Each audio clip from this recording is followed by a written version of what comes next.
Hi everybody, I'm Jeff Hirsch. We're here at the Traders Expo in New York City, in Brooklyn this time, live with Dan Gramza of Gramza Capital Management, and what do you like right now? Well, I got to tell you. We're going to go to the 3 C's, right?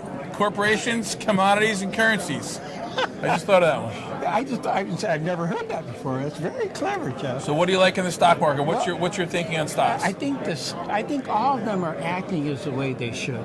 You know, one of the things I look at, and I do a daily video, one of the things I look at on that is how capital flows between these different sectors. Mm-hmm. So money comes out of the stock market, it goes someplace. And what are the sectors that benefit from that? If we look at the stock market, I think reaction's normal. Mm-hmm. When we have uncertainty, as you know, markets have a tendency to pull capital away from the stock market.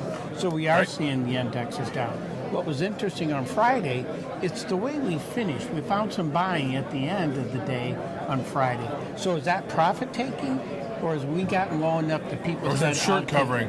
Exactly. Or are we gotten cheap enough that buyers want to come into the market? I think the first 3 days of this coming week will give us some clues to that. Also, the way they're moving. Mm-hmm. If you look at the Russell 2000, small to mid-cap stocks, right? Well, they don't have much outside income.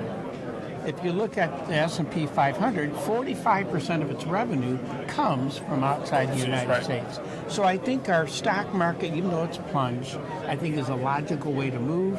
I'm not looking how much lower it could go. Sure could go lower if we get more incentive, more uncertainty. You got some support you're looking at out there?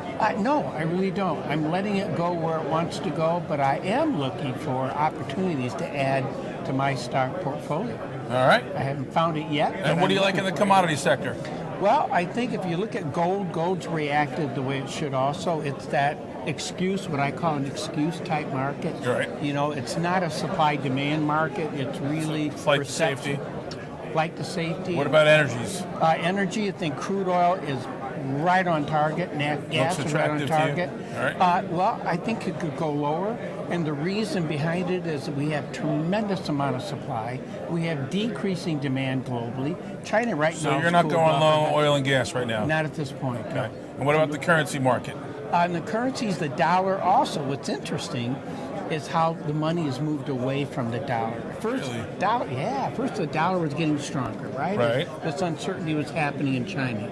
But if you look at the progression... So now that it's sort of winding down? Now it's happened in the U.S.